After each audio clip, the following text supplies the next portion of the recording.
Vamos a ver qué es el Edén. Del Edén se han dicho muchas cosas, demasiada fantasía, demasiado infantilismo, pero no hay demasiada sabiduría encerrada en todos estos capítulos bíblicos, porque desde luego todo está basado en los escritos sumerios, de allá viene todo. En la Biblia aparece en el capítulo 2, versículo 5, dice: y todo arbusto del campo aún no estaba en la tierra, y toda hierba del campo aún no brotaba. Pues Jehová Elohim todavía no había hecho llover sobre la tierra, y no había un hombre para trabajar el suelo. Una explicación más amplia nos la da en el Talmud, en Shemot 9:30. Del mito sumerio nos dice que de su planeta ellos trajeron semillas para sembrarlas aquí en la tierra, en nuestro planeta. Por eso dice, y aún no estaba en la tierra los arbustos, toda hierba del campo aún no brotaba, pues el eterno Elohim todavía no había hecho llover sobre la tierra y no había un hombre para trabajar el suelo. Había hombres, sí, ya habían manipulado el ser de la tierra, pero aún no estaba apto para trabajar, ni estaban en la cantidad suficiente. Aún no y todavía no significa antes y no puede ser conjugado en la forma verbal causativa, explican ellos. Vamos a repasar un poco los términos, porque Jehová Elohim, Jehová es el nombre propio del Elohim que le tocó a Israel, que es el que escribe todo esto. Reescribe basado en el texto sumerio. El dios cananeo El es la raíz del plural Elohim. El es considerado el padre de los dioses, 70 según la mitología, el panteón cananeo. Es la versión cananea del dios Anu.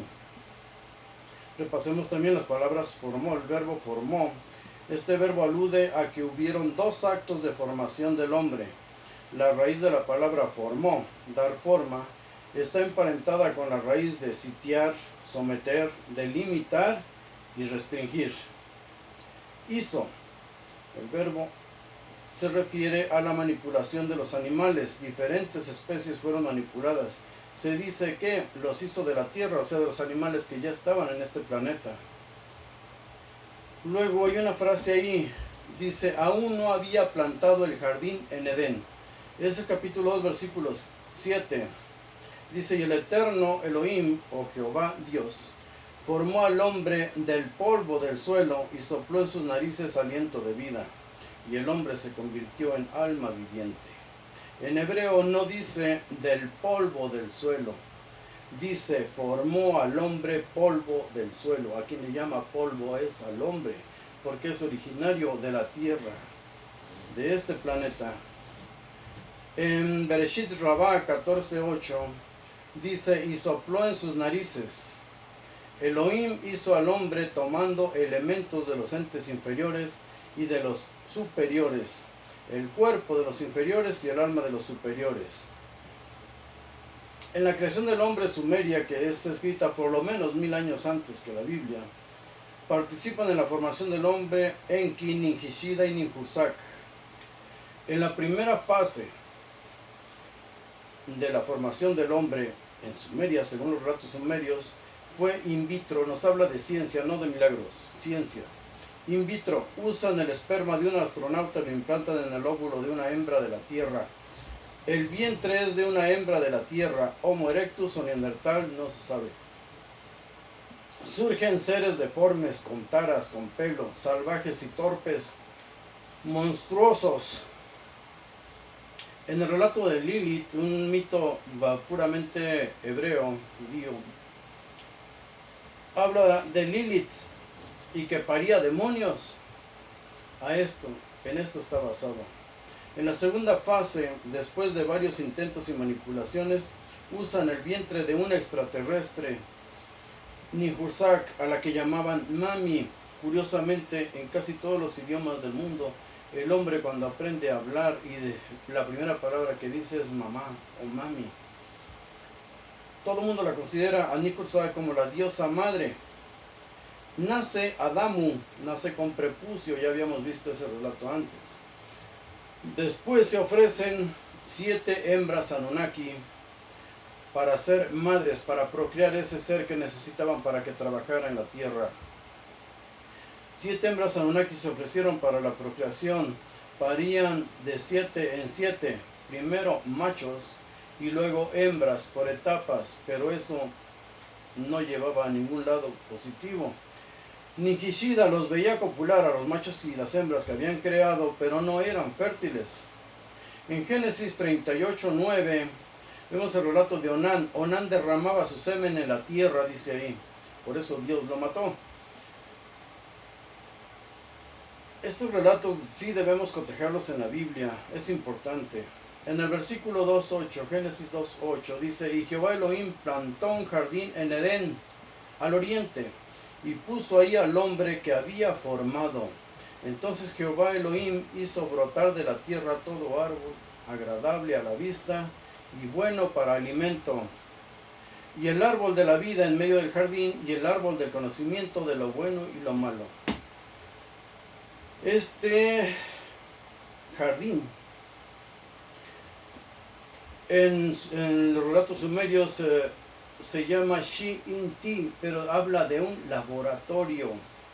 Por eso dice el jardín de la vida, el jardín del conocimiento, pero todas las conjugaciones verbales son de una connotación sexual. ¿Dónde está el Edén?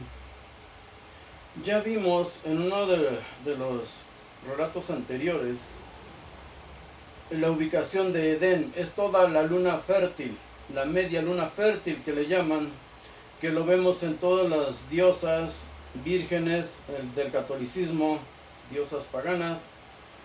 Siempre están paradas sobre una media luna o un cuarto creciente, porque de allá viene todo ese mito.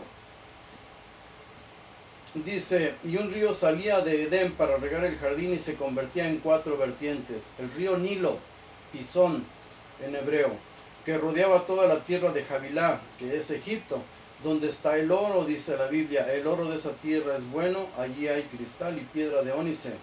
El nombre del segundo río era Gijón en hebreo.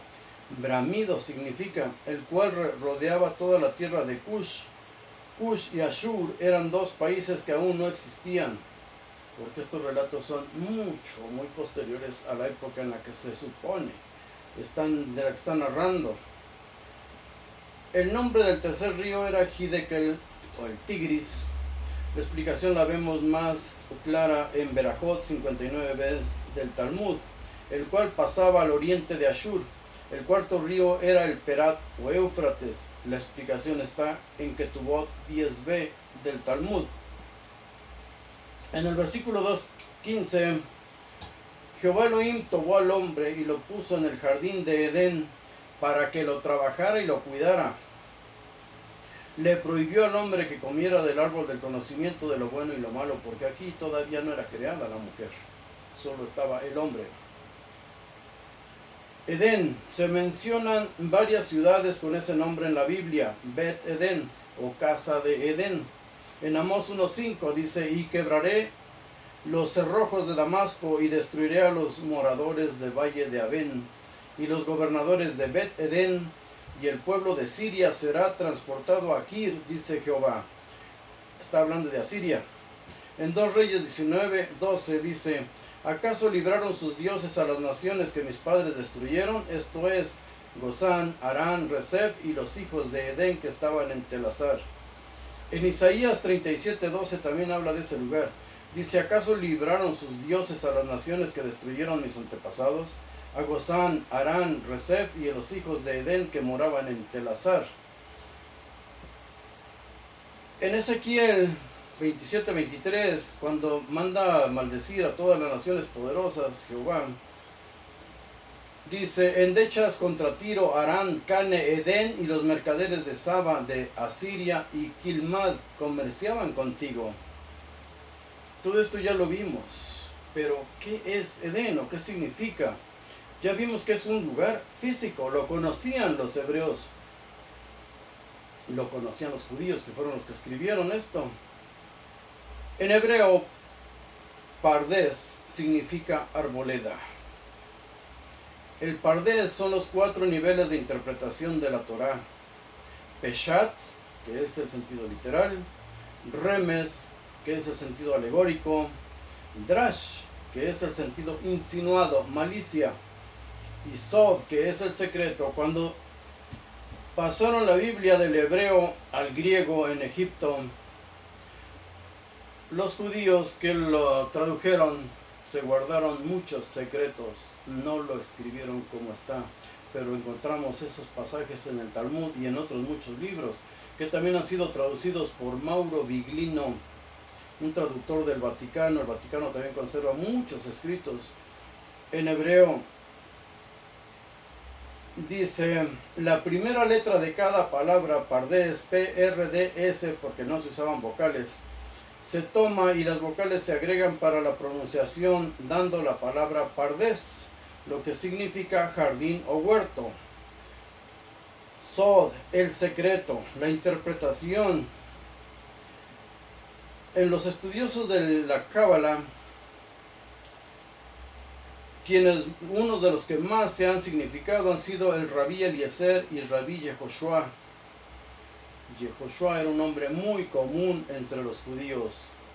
En Génesis 3:23 dice, luego lo expulsó Jehová Dios del jardín de Edén, no del paraíso, del jardín de Edén, para labrar el suelo del cual había sido tomado. Tomaron a un ser, lo manipularon, lo hicieron apto y lo devolvieron para que trabajara la tierra, de hecho en todo el mundo. Habiendo expulsado al hombre, colocó al oriente del jardín de Edén los querubines y el filo de la espada para guardar el camino hacia el árbol de la vida. Bereshit Rabá 21:9 nos dice que los querubines eran ángeles de destrucción. Pero esos mensajeros, según el mito de Gilgamesh, él junto con Enkidu, luchan contra un querub, una máquina de destrucción. Una máquina de destrucción. Aquí estamos hablando de tecnología, de ciencia. No son relatos puramente místicos. Recordemos, Pardes, debemos interpretar con esa ciencia, con ese conocimiento, con esa malicia, no con el sentido literal o infantil con que lo hacen prácticamente todo mundo. El Edén en Sumeria significa tierra o planicie no cultivada y la palabra es Edín. El doctor Irving Finkel del Museo Británico tradujo la escritura cuneiforme de un escrito de una tabla sumeria del siglo VIII a.C. Se refiere al rey Sargón II en una campaña y dice ahí literalmente, llegó a el Edín de Ararat, a la planicie de Ararat. Ahora, el río Gijón, que fluye del Edén bíblico, fluye de la montaña de Kurdisham. Caín, expulsado de la región de Nod, al oriente de Nod, todavía existe. Al oriente de Kurdistán se encuentra una región llamada un Noshdi. Estos relatos y otros muchos, sobre todo ya entrando a detalle de la creación, la formación del hombre, manipulándolo genéticamente, vamos a ver ahorita. Vamos a grabar. ¿Quiénes fueron los científicos que hicieron ese trabajo? ¿Quiénes participaron? Porque nos habla de 4 señores, entre ellos Enki, su esposa, y otros 2 científicos, y sobre todo 2 seres de la tierra, el macho y la hembra. Ahorita grabamos eso.